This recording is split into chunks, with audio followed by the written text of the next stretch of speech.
ሳሚ እውነቱን አወቀ። በጣም እንግዲህ በሚያሳዝን ሁኔታ ሀሴት አሁንም እየተሰቃየች ትገኛለች። የሳሚ አባት ሀሴትን በጣም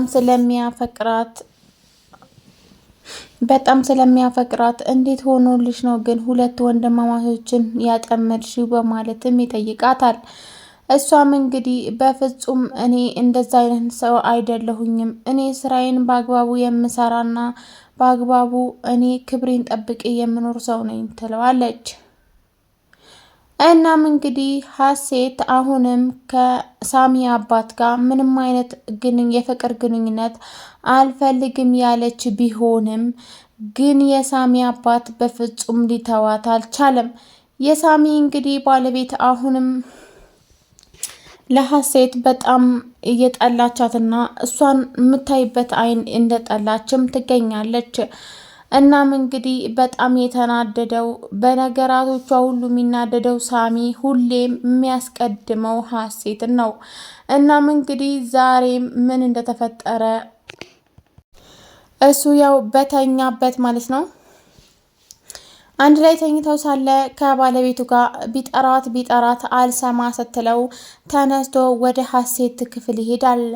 እናም እንግዲህ ሀሴት ምን ነው ሳሚ ምን ሆነህ ነው ክላስን ትተህ እዚህ የመጣኸው በምትለው ጊዜ እሱም ስጠራት አልሰማ አለችኝ፣ እንቅልፍ ጥሏታል። እኔ ማስታመም ትታ እንቅልፏ ግን አሸንፏታል።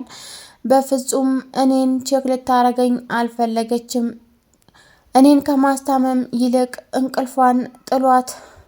እንቅልፍ ጥሎባታል በማለት ከሀሴት ጋር ያውራ ጀምሯል። እሱ ግን ነፍስ ይዞት ማለት ነው ሳሚ ወደ ሀሴት ክላስ ይሄዳል።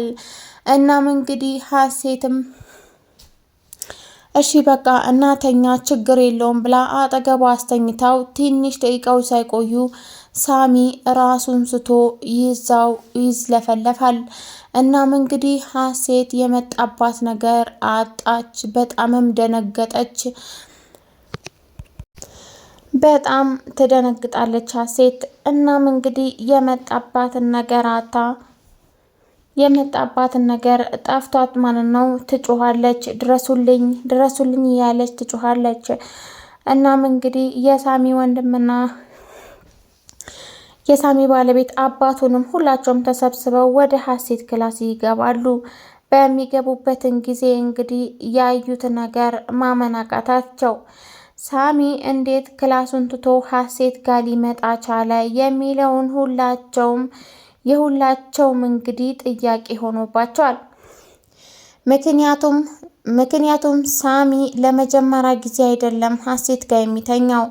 አሁን ግን ካመመ በኋላ ሀሴትን መርጧል። ምክንያቱም የምትንከባከበው እሷ ስለሆነች። የሳሚ ባለቤት ግን አሁንም ማርከሻውን እየፈለገች ትገኛለች። ራሷ መርዛው እሷ ራሷ አሁን ማርከሻውን የለም ወይ እያለች እየፈለገች ትገኛለች። ዶክተሩም በፍጹም እንደዛ የሚባል ነገር የለም፣ አንቺ አይደለሽም ወይ በፍጹም መዳን የለበትም ያ ሰው ያልሽው የተሳሳተ ሰው ነው መድኃኒትን የወሰደው፣ እባክህን ማርከሻውን ስጠኝ እያለች ብትለምነውም ዝም በይ እኔ አይመለከተኝም እብድነሽ ወይ በማለትም ስልኩን ይዘጋባታል። እናም እንግዲህ እንደዛ ሲነጋገሩ ማን ነው የሰማው? ሀሴት ትሰማለች። እናም እንግዲህ ሀሴት ስለ መድኃኒት ስታወሪ ሰምቼሻለሁ፣ ቤት ውስጥ ደግሞ ሳሚ ታሟል፣ ምን እያደረግሽ ነው ያለሽው? በሳሚ መታመም ላይ እጅሽ ካለበት እመኝኝ እገልሻለሁ በማለት ለሚስቱ ታስፈራራታለች። ሚስትየውም እንግዲህ አንቺን አይመለከትሽም፣ አሁኑኑ ክላሴን ለቀሽልኝ ውልቅ በይ በማለት ትላታለች።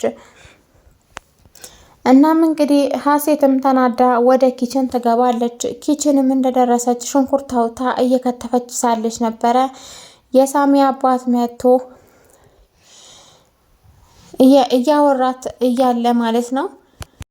ከዚህ በኋላ ምንም አይነት ነገር አልፈልግም፣ ከዚህ በኋላ እንደዚህ የምታስፈራራኝ ከሆነ ቀጥታ ለሁሉም ለቤተሰቦች ሁሉ ከኔ ጋር ካልተኛሽ ብሎ እያስገደደኝ ነው። እናም ከዚህ በፊት ሊደፍረኝ ሞክሮ ነበር መድኃኒት አጠጥቶ ብዬ እናገራለሁ በምትለው ጊዜ ሀሴት ምስኪኗ ይፈራል በማለት ነበር እንደዛ ያለችው። ግን የሳሚ አባት እንኳን ሊፈራ ሽንኩርቱን የቆረጠችበት ባለው ቢላዋ ሊወጋት አንገቷን እንቅ አድርጎ ያዛት። እናም በጣም በሚያሳዝን ሁኔታ ሀሴት ደነገጠች። ሀሴትም እንግዲህ በጣም ደንግጣ ማለት ነው በጣም ደንግጣ እባክህን ልቀቀኝ፣ እኔ ምንም ነገር አላደርግም አልናገርም በማለት ትማጸነዋለች። እሱም ከዚህ በኋላ እኔ ለማስፈራራት ብትሞክሪ እጨርስሻለሁ በማለትም ቢላውን ፊት ለፊቷ ላይ ወርውሮ ከዛ ኪችን ይወጣል። ሀሴት የመጣባትን ነገር ግራ ገባት።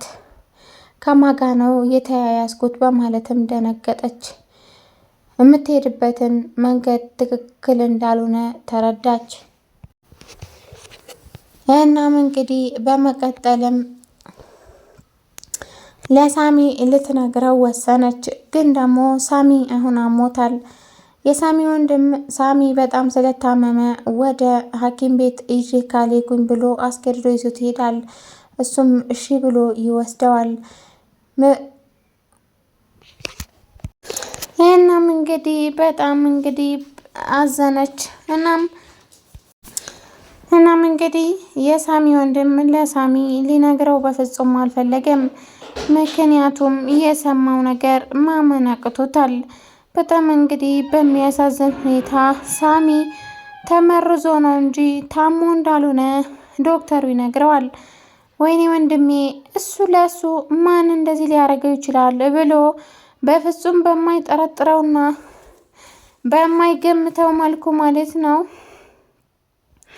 የሳሚ መመረዝ ሲሰማ ወንድሙ በጣም አለቀሰ። ስቅስቅም ብሎ አለቀሰ። እናም ሀሴት ወደ ሳሚ ወንድም ክላስ ሄደች ልታየው። እናም ስታየው እያለቀሰ ነበር። ምን ሆነህ ነው ግን እንደዚህ እንባ የቋጠረው አይንክን በማለት ጠይቀዋለች። እሱም በፍጹም ምንም አልሆንኩኝም በማለት ሊያገባባትና ሊነግራት ቢሞክርም እሷ ግን በፍጹም እኔ እኮ አውቃለሁ ማለት ጠይቀዋለች። ግድ የለህም ንገረኝ በምትለው ጊዜ ነበረ የሳሚ ባለቤት በድንገት ወደ ኪችን ሰሃን ይዛ ስትሄድ ነበር።